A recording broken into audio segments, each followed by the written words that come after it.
John Maynard Keynes di keluarga akademisi pada 5 Juni 1883 di Cambridge. Ayahnya adalah seorang ahli ekonomi dan filsuf. Pada saat itu, ibunya sempat menjadi wali kota dan merupakan wali kota wanita pertama di masa itu. John Maynard Keynes memulai pendidikannya di taman kanak-kanak, lalu melanjutkannya ke sekolah. Persiapan sebelum akhirnya berhasil memasuki Eton, sebuah sekolah bergengsi di Inggris. Setelah menyelesaikan pendidikannya di Eton, John Maynard Keynes berhasil mendapatkan beasiswa dan karenanya dia berhak mendapatkan kesempatan untuk mengenyam pendidikan di Cambridge University. Di sana dia memilih untuk belajar matematika, mata pelajaran yang sangat dikuasainya sejak kecil. Selama masa kuliahnya di Cambridge University, John Maynard Keynes menjalin hubungan yang baik dengan kelompok intelektual Bloomsbury dan banyak seniman. Dia lulus dari sana dengan prestasi yang membanggakan. Setelah kelulusannya, John Maynard Keynes bekerja untuk India Office.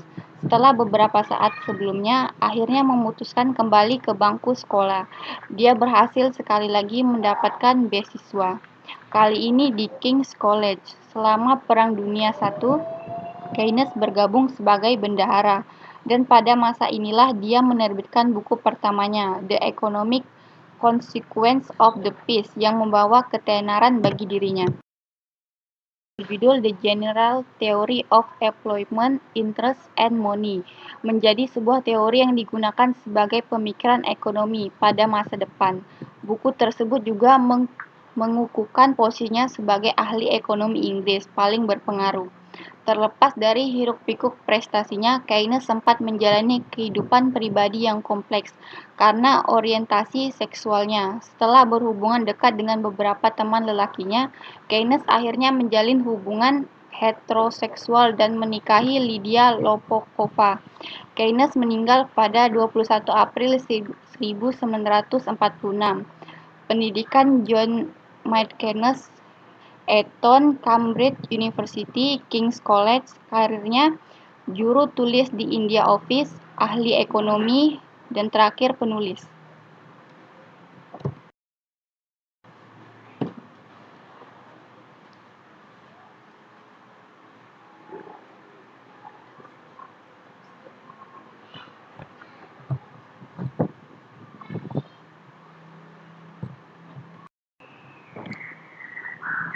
Teori John Maynard Keynes.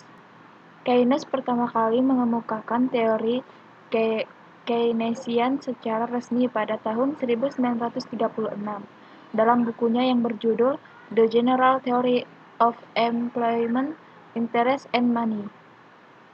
Buku ini mampu menjelaskan penyebab terjadinya depresi ekonomi besar-besaran yang tidak berhasil dijawab oleh metode klasik dan neoklasik. Teori Keynes mengatakan bahwa permintaan agregat diukur sebagai jumlah pengeluaran rumah tangga, bisnis, dan pemerintah merupakan kekuatan pendorong terpenting dalam ekonomi. Teori ini beranggapan bahwa konsumsi yang dilakukan oleh seseorang akan menjadi pendapatan untuk orang lain pada suatu perekonomian yang sama. Dalam kata lain, apabila seseorang membelanjakan uangnya, ia membantu meningkatkan pendapatan orang lain. Siklus ini ialah yang terus berlanjut dan menjaga perekonomian berjalan secara normal. Ketika terjadi kemunduran ekonomi global tahun 1929-an, masyarakat secara alami bereaksi dengan menahan belanja dan uangnya. Berdasarkan teori Keynes, reaksi tersebut justru menyebabkan berhentinya siklus perputaran uang sehingga mengakibatkan lumpuhnya perekonomian. Pada mekanisme pasar yang mengalami kegagalan. Pertama, kebijakan moneter, kontrol pemerintah terhadap peredaran uang, salah satunya melalui penentuan suku bunga perbankan oleh bank sentral.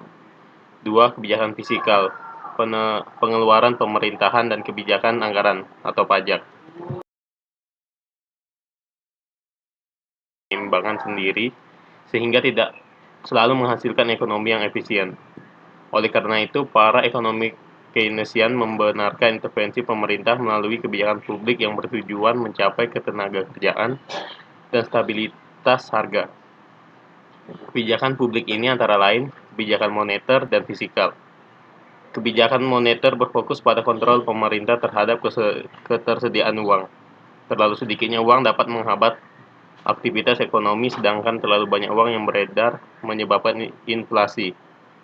Salah satu solusi kebijakan moneter adalah melalui bank sentral yang menentukan suku bunga sektor perbankan. Sementara itu, kebijakan fiskal mengatur tentang pengeluaran pemerintah dan kebijakan anggaran atau pajak. Pada dasarnya, dua kebijakan ini bertujuan untuk meningkatkan konsumsi masyarakat melalui naiknya permintaan, berkurangnya pengangguran, dan penurunan deflasi. Contohnya, penurunan suku bunga perbankan dapat menarik masyarakat untuk dapat meminjam uang dan mendorong konsumsi.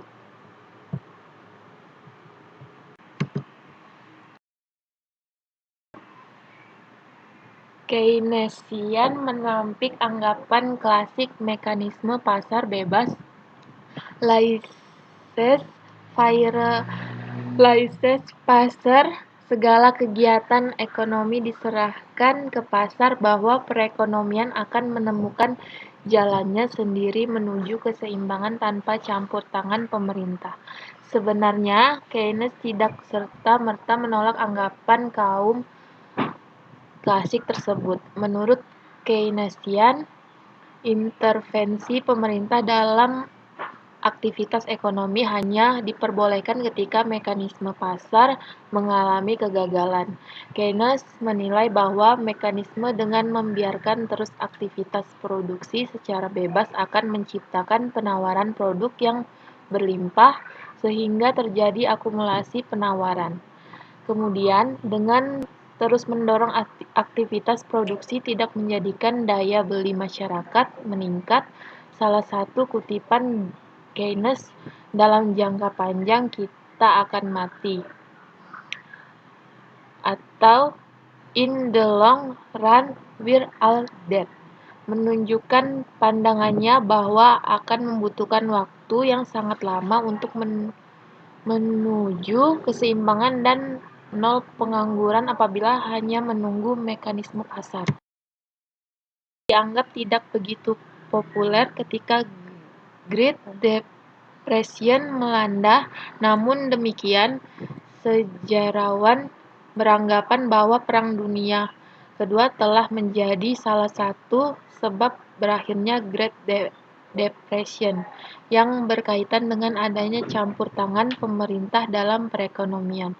Belanja pertahanan pemerintah yang dicadangkan oleh Presiden Roosevelt telah membantu pemulihan perekonomian Amerika Serikat. Dengan kebutuhan senjata, pabrik kembali beroperasi, pengangguran berkurang, dan pengeluaran pemerintah membuat sektor privat kembali bangkit. Teori konsumsinya, Keynes mengemukakan dua pandangan utama, yaitu pengeluaran konsumsi tergantung besarnya pendapatan. Keynes menyatakan bahwa pengeluaran konsumsi tergantung pada besarnya pendapatan, di mana konsumsi cenderung lebih kecil dari pendapatan. Seseorang bisa melakukan tambahan konsumsi atau marginal propensity to consume dalam jumlah besar jika pendapatan besar juga. Teori ekonomi Keynes berbeda dengan ekonomi klasik yang hanya mengkaji kasus pekerjaan penuh. Hal tersebut karena teori Keynes berlaku dalam sistem ekonomi secara keseluruhan, baik ekonomi individu (pekerjaan penuh, pekerjaan paruh, dan pengangguran), industri, perusahaan, maupun pemerintahan. Inilah penyebab teori Keynes disebut the general theory atau teori umum, karena berlaku secara umum dalam ekonomi. Keynes juga menyatakan bahwa ada konsumsi yang tetap dipenuhi seperti kebutuhan pokok. Kebutuhan tersebut dinamakan dengan konsumsi otonomos, yang tetap harus dipenuhi walaupun pendapatan yang dimiliki sama dengan nol.